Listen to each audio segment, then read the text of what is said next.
You might be asking, what the hell am I doing on Route 36 at midnight? Well, there are your answers right there. I figured I might as well take the opportunity over the weekend to try to nab these two. I'm gonna keep this recording going, and at some point, I don't know if I'm gonna be speeding any of this up or whatever the hell, if I'm gonna be cutting any of it out, but just for future reference, hopefully by the time I'm actually ready to record the bulk of Monday's segment, which this will be tacked onto the start of, I'll have both of these in my possession. So, wish me luck.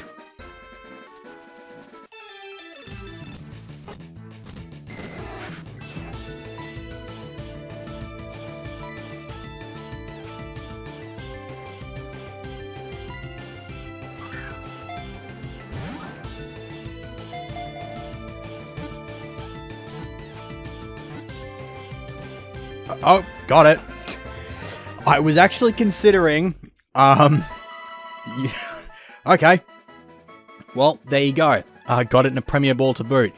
Before I threw that Premier Ball, I was actually considering whether or not I actually wanted to catch these things in Premier Balls, because it kind of occurred to me that considering I have to buy 10 Pokeballs just to get one, it might have been a bit of a waste of money just getting tons and tons of Premier Balls just to catch all these legendaries. But now that I've caught this thing in a Premier Ball, I'm kind of obligated to catch the other two in Premier Balls just by my OCD and having to have them all caught in the same type of ball. So there you go. Raikou has been claimed, and I've got 40 balls with which to pick up Entei. And obviously Suicune's going to be an entirely different thing for much later in the playthrough. But that's one down and one to go.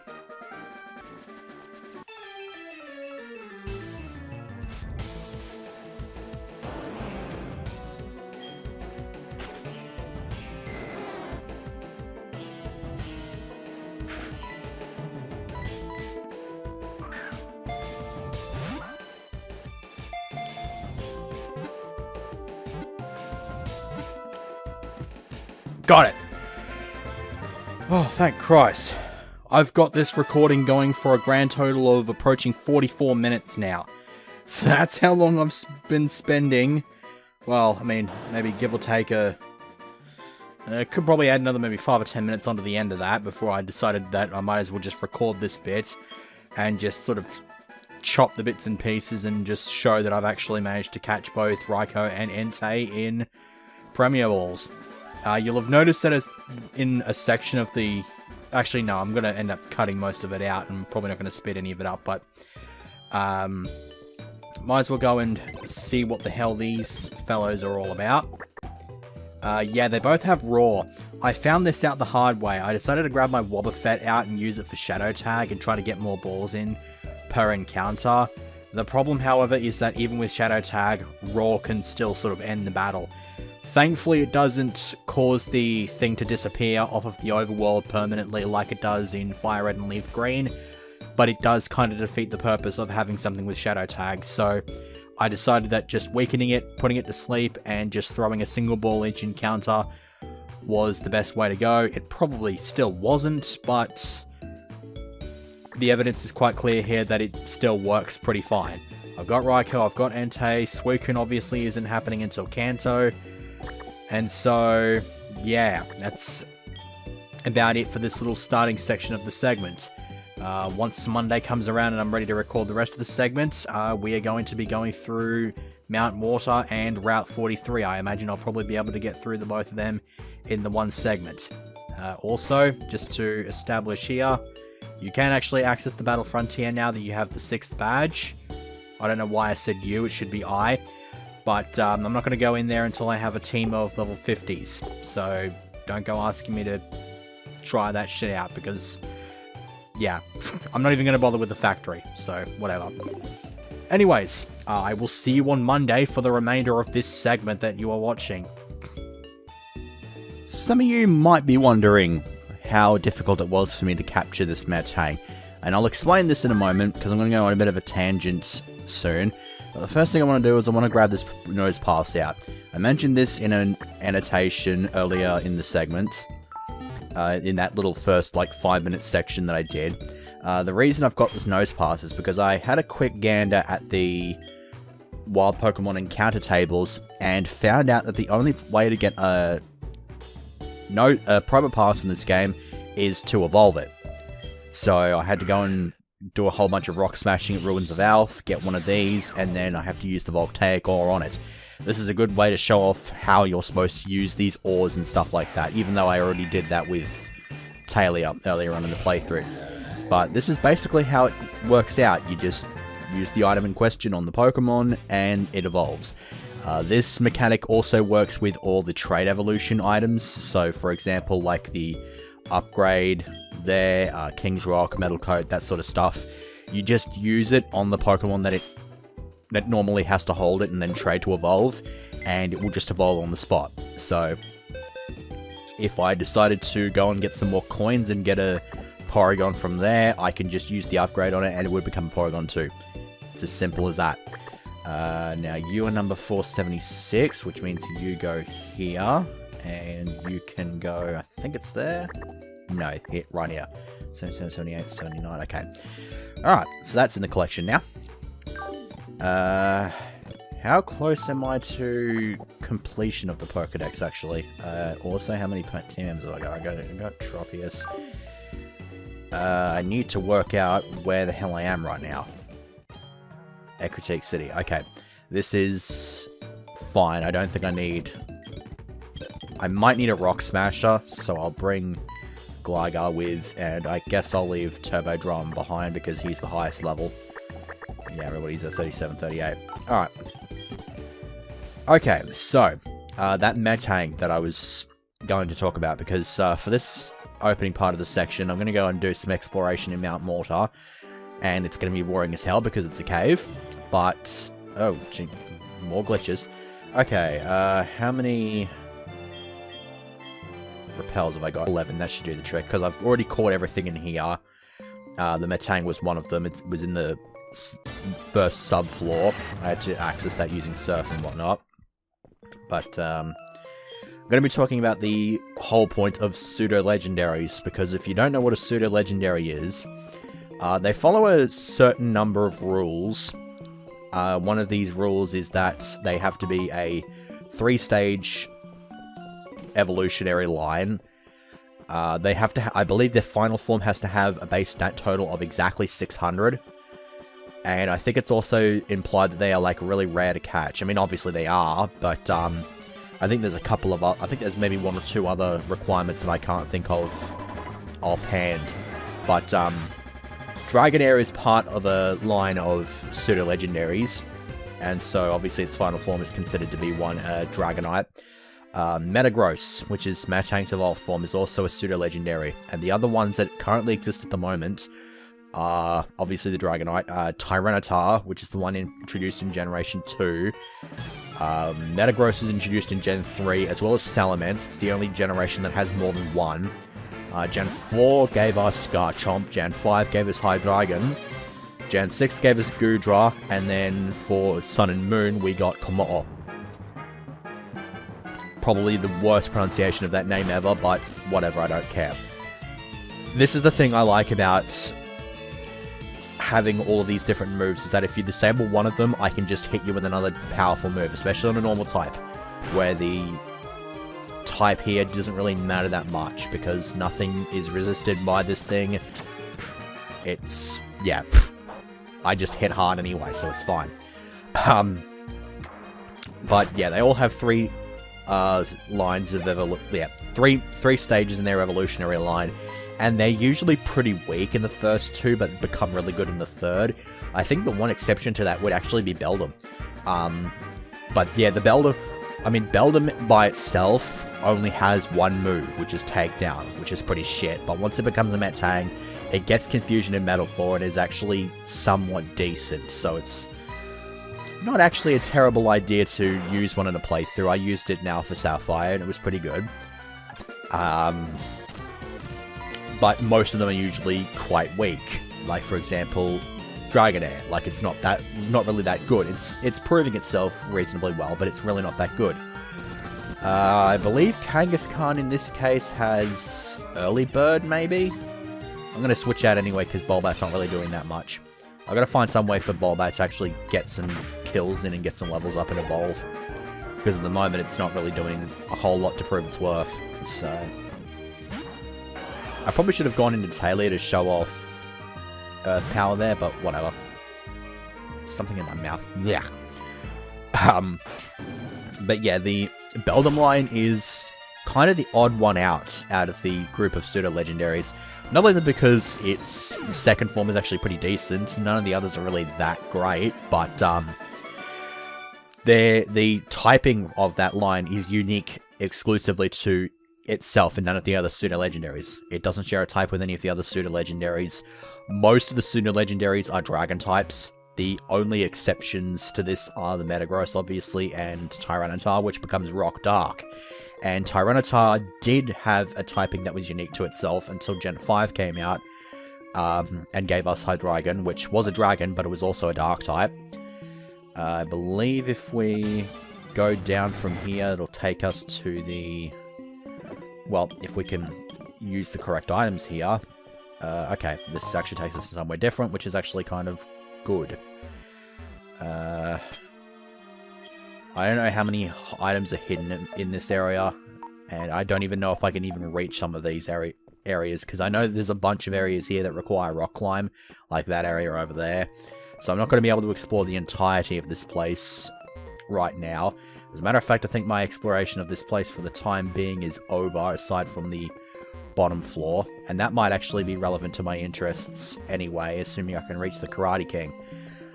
For those of you who don't know, if you go deep into this cavern, you'll be able to find a Karate King type person, and if you beat him, he will give you a Tyrogue. And the Tyrogue in this game is actually mandatory, assuming you're going for 100% completion. The Tyrogue in this game is mandatory, obviously, because you need one.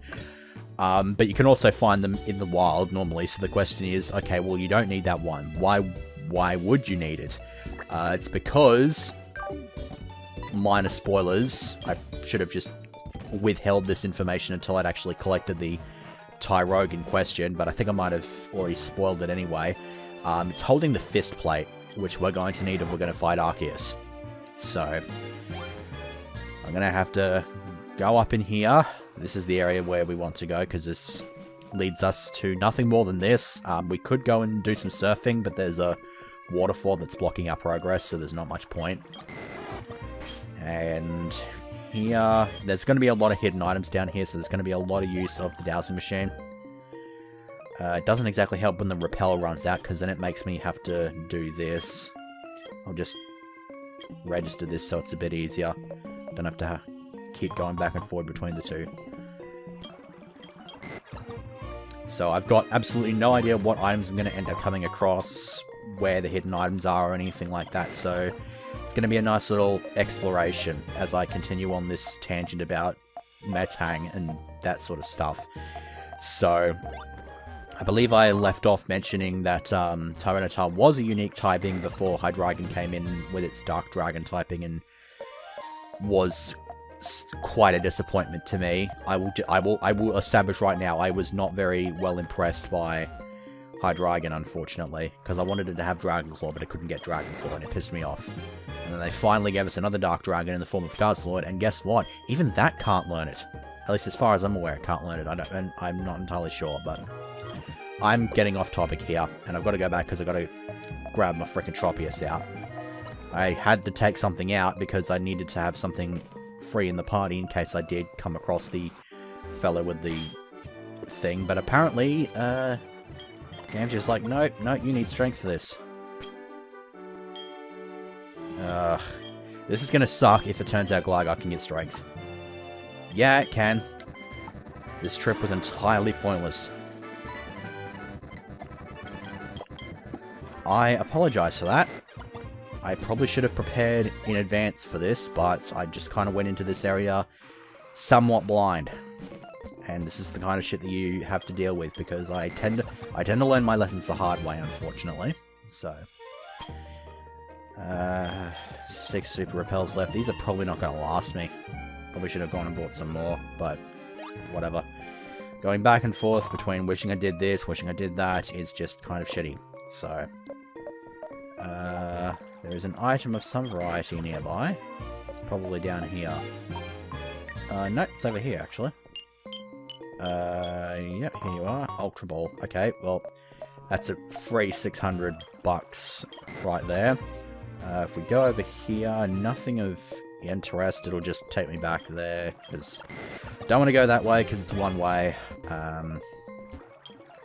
But, yeah, one of the other things that sets the Beldum line aside from the rest of the pseudo-legendaries is its catch rate.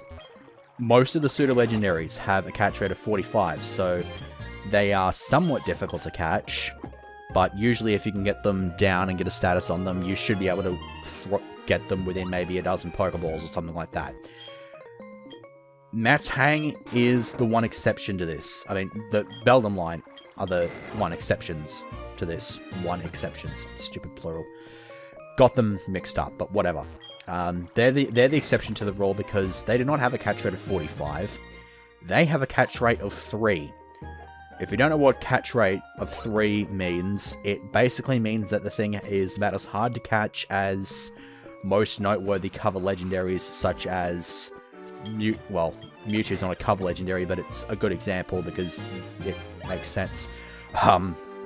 So yeah, Mewtwo has a catch rate of 3, Lugia have a catch rate of 3, Kyogre and Groudon only have a catch rate of 3 in Omega Ruby Alpha Sapphire, otherwise they have a catch rate of 5. I think they maintain those catch rates for Sun and Moon, not that it's really that relevant because you don't ever run into these Pokemon unless you hack the game. And as far as I'm aware, there is actually a ROM hack of the game out there, but yeah. Okay, it's just occurred to me that I can't actually get the Tyrogue with the fist plate right now because that strength boulder pushing thing was only one way, so we are instead going to go up north towards the Route 30 something. 43, isn't it? I think it's 43. Is it 43? Yes, it's 43. Okay. I had a look here. The only thing I actually haven't got from this area is a Pokemon that I can only access with Meridian Sound. So, I don't have to come back here until Wednesday once I'm done with all these trainers. So, yeah, with a catch rate of 3, it's very, very difficult to catch. My plan of attack was to basically save state as soon as I encountered one, weakened it, and then just kept trying to throw balls until I caught it. I went through my stack of 56 Pokeballs about 3 times before I was able to catch it. So yeah, it wasn't exactly the most legitimately obtained thing in the world, but I don't really care. I mean, I could have easily just grabbed that Beldum that I had in the PC and just bred a few eggs, but pseudo-legendaries have a tendency to take a really long time to hatch. I think their egg cycles are among the longest among Pokemon that you can actually get from eggs. I mean, legendaries also have their own egg cycles, and those are the longest. But you can't get legendaries out of eggs unless you count Theone, but I think Theone's got a different egg cycle that actually makes sense for it. Same thing with Manaphy, assuming that you're getting it from the egg and not just from some random event like last year's one. So, yeah, I kind of figured that they would have changed the catch rate of the line for this playthrough, but evidently they did not. It was heavily implied already that I had, because I remember back in the earlier in this playthrough I mentioned I managed to catch a Chatot within the first ball, and that has a catch rate of 30, which makes it more difficult to catch than most of the pseudo-legendaries, and it's even actually more difficult to catch than some of the mythicals. Not that you really have much of a chance to catch mythicals that much, or at least the specific ones that have a catch rate of 45, like Mew and Celebi. But it's more difficult to catch than either of those, so that's a bit of an interesting little tidbit. Nice little bit of trivia. Just to add to that, Basculin has a catch rate of 25, so it's even more difficult to catch. It doesn't have any right to have a catch rate of 25, but it just does. It's very, very stupid. But anyways, now that is out of the way, I'm approaching 20 minutes total time recorded. I've got to take whatever the time is at the current moment and add about 5 minutes or so to it, because that's adding the extra section on at the start, but around about 20 minutes in. So, I'm probably going to end up knocking through the entirety of Lake and Rage and can probably do a bit of exploration around the place. So that's kind of nice, I guess. But in the meantime, I can talk about the next Pokemon playthrough of the day, which I need to just pause this for a moment and work out what it is that I'm talking about in today's segment.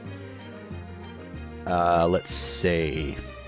I believe it is... I think I've already mentioned the Black 2 playthrough. I think it's White 2. No, it's not White 2. It is, in fact, this random playthrough of Leaf Green that I did. So, obviously I wanted to get some of the GBA games, just to sort of get the access to dongle Pokemon, and possibly even just, if I get a good team in that I really want to hang on to, I can just transfer it up. The problem was, I bought like a 5-pack of like all the Gen 3 games off eBay, but found out, of course, having only paid like maybe 10-15 bucks for them, it would only make sense that they would be bootlegs. And these bootlegs sucked, because you did not have access to the save file unless the game itself was booted up. So, while I could use it for dongle Pokemon, like if I wanted to catch something that's exclusive to like Leaf Green or Heart, well, I should probably explain what the dongle system is. Basically, in Diamond, Pearl, and Platinum, you had this option where you could put a GBA game into the second slot, and that would give you access to some certain Pokemon that you wouldn't be able to get otherwise. Okay, sweet. That is what I've been looking for. The times are now very, very good, as I now finally have the glorious pink Crobat in the team. This is going to be a lot better. It's got a nice little speed boost. I imagine it'll have a bit of a power boost. But aside from Dragonair evolving into Dragonite, this is probably the 6 core team members that I'm going to have for the rest of the playthrough. So that'll be quite nice to have. That is a kind of a cool sprite back there. What the hell is that?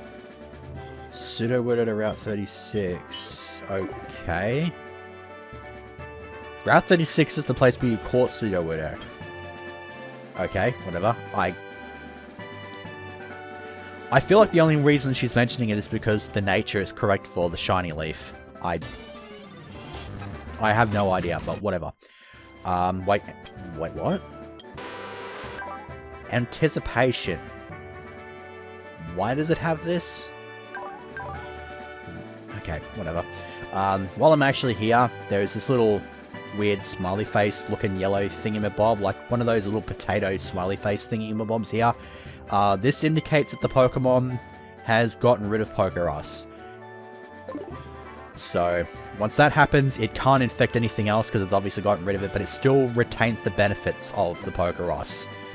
That's probably all I'm going to be mentioning about the Pokeross, because I'm still sort of just in a state of bewilderment that I managed to get it within about 10 minutes of me talking about a playthrough in which I got Pokeross. Well, I've got one trailing behind me. It doesn't seem to be very rare, but it's a shiny, so that works just as well. It does not work very well against this thing, though, so I'm just going to back right the fuck out and go into Trap Tricks. You're going to die to a Seed Bomb. I'm not going to die to a Thunderbolt. You're going to die to a Seed Bomb. Okay, so, anyways, so the problem with this Leaf Green cartridge was that I had access to dongle Pokemon. That would be fine, but I couldn't... The only way I could trade stuff is if I had another Game Boy Advance and a link cable and another game to trade with. It wouldn't work otherwise. I couldn't send anything up through the Power Park because the game didn't recognize the save file. I couldn't trade with Coliseum or XD because, once again, the game could not recognize the save file. It's very, very stupid, but it's meant that at this current stage, the team on this cartridge is still on that cartridge. I would like to move it upward to Gen 6 or something like that, but unfortunately I can't do that. I probably could if I wanted to. I just have to look on eBay, get a GBA link cable and another GBA. But I'm just kind of too lazy to do that for whatever reason. I don't know. Yeah. Knowledge is... Okay, whatever. You can have my phone number, but I far outclass you in regards to Pokemon knowledge. and that is a dead set fact. Okay? You're a random schmuck who is programmed to speak only certain lines. So, you can piss off. Anyways, time to talk about the team, as I switch Bob out for something else because, once again, I'm in a very horrible position here. Oh, for fuck's sake. Okay, Poison Feint. I will get rid of Bite for it. Far more obnoxious than this has any right to be, but whatever, I'll just deal with it, I guess. Okay, now, we are healing. I'm not going in that gate thingy-mabob, because as soon as I walk in there, I'm going to get charged $1,000 for passing. It's very, very stupid. I feel like I should probably throw away, like, risk throwing away 1,000. Oh, yeah. Gotta talk to this person. He gives you a random King's Rock. So people know, if you want a King's Rock, just talk to that idiot. But I'm pretty sure there's another King's Rock you can pick up somewhere, so it doesn't really matter. But yeah, I want to just see if there's anything different in here. Okay, no, he just takes the... just takes $1,000 off you. Okay, that's stupid. But, anyways, moving on. Finally talking about the team. It's kind of interesting that the fellow that I fought just earlier had a Venusaur, because that was what I started with. It wasn't very original given it was a playthrough of Leaf Green, but I went with it anyway, because most of my playthroughs of Generation 1 games I ran with Bulbasaur just because it was good against the first two gyms. And so I went with this, all the same. And for some reason I named it Nematode. Now, as far as I'm aware, an actual nematode is like a worm thing. Like a microscopic worm sort of thing. But I believe it's spelt a slight bit differently. Let me run into something in the wild to get rid of this weak glitchiness.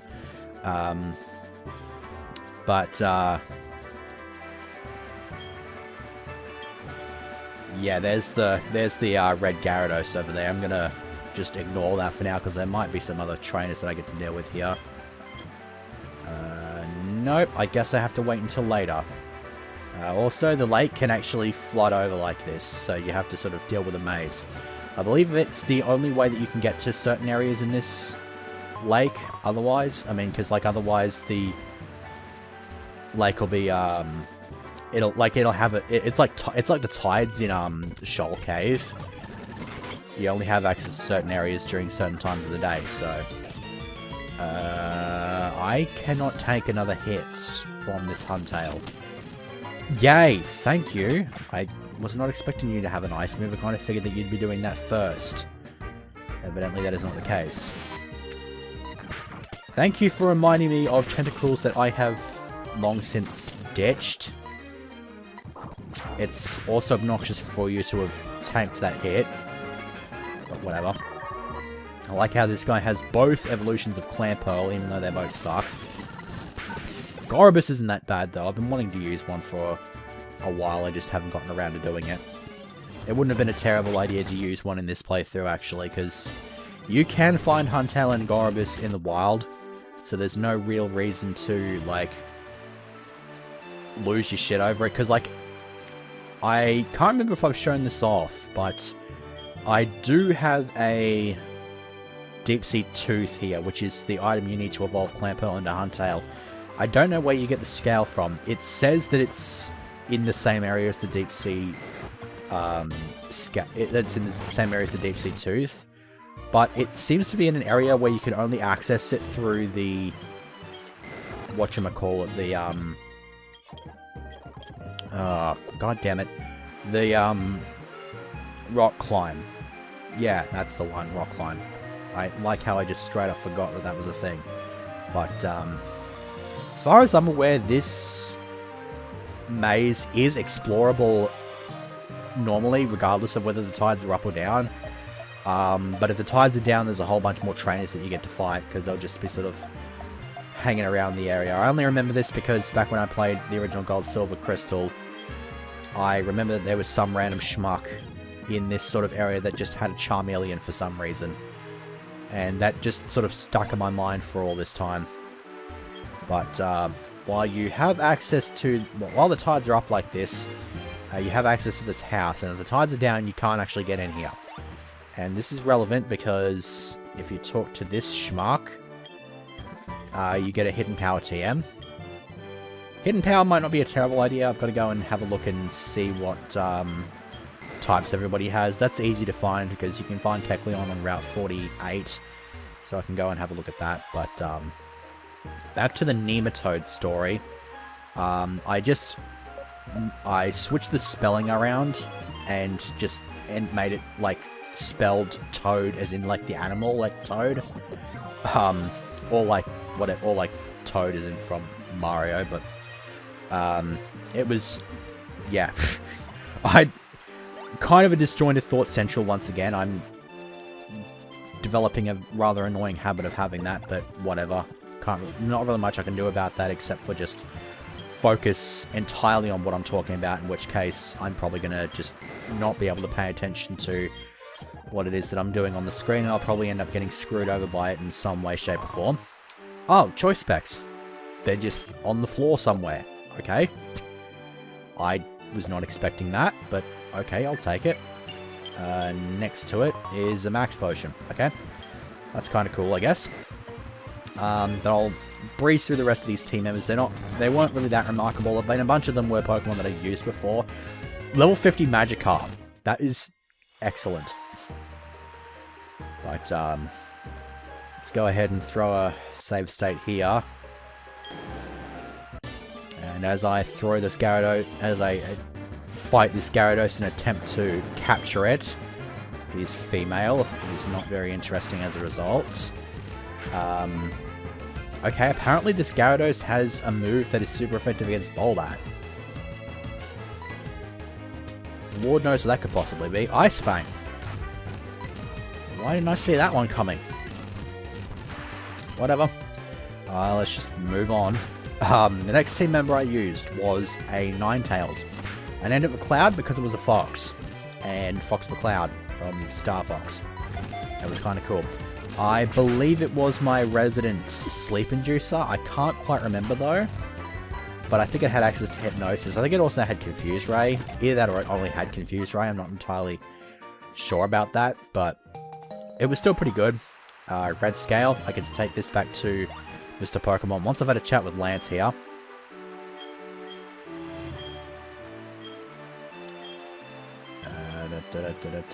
Yeah, why not?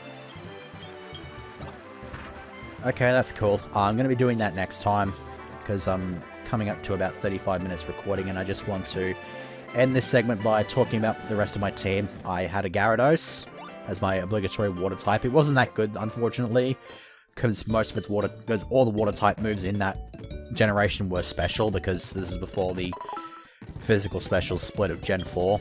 I named it number 17 after number 17 Leviathan Dragon from Yu-Gi-Oh! This is a terrible nature for this Gyarados, by the way. It is the polar opposite of what I would want on it. So, well fucking done, numbnuts. But it had a Hyper Beam, which was powerful as fuck, because that was considered a physical move. So I was quite content with that. I had an Electrode, which blew itself up. Didn't do much damage for blowing itself up, because again, stats not working well with moves. That's kind of a habit for this playthrough. I named it Bob-omb after the Bob-omb from Mario games. I had a Pidgeot, which was completely unremarkable. I'm only going to mention the fact that I used a Pidgeot because I can tell you right now, I can't even remember the nickname of it. That's just how uninteresting it was. I can't even remember its nickname, so there you go. Lastly, I used a Primate, which I named Kez. Kez is a completely round peg with a spike on its head and a curly tail, I think. I don't think I copied that quote verbatim from Bargo the Big Dip, but it was a strange creature from Bargo the Big Dip. And it was good. I was quite happy that I had that, so yeah. It wasn't a very interesting playthrough because it was just random leaf green thing. I tried to catch everything and tried to have an isolation dex for that playthrough, but aside from that, it wasn't really that interesting. And I think I gave up once I went to catch Mewtwo, so There you go. Instead of getting the experience share, because you got it at the beginning of the game, you would get a lucky egg. There is one other lucky egg that you can get in this game, and it is obtained by catching 21 different forms of unknown in the Ruins of Alph. Since I'm not going to be going after all 21 forms of unknown, I've got to find some other reason to go after all of the unknown forms, because there might be a plate that I can get through capturing a certain number of unknown, and if that's the case, then I'm going to have to catch all the unknowns, or at least as many as are deemed necessary. So I will do that off screen. I'll do a bit of research on that, and then next time we are either going to be messing around in the Rocket Hideout in Mahogany, or, well, I mean, I'm going to show off at least the puzzles in in Ruins of Alph. So yeah. Oh, hang on. I actually do have to set the tone for tomorrow's segment. There is actually one thing I need to do. Because this is actually very, very stupid. We need to go to Goldenrod. We need to go all the way up here. And then, if we go up here, we have to talk to some random schmuck here somewhere. I don't know which person it is either. Is it this person?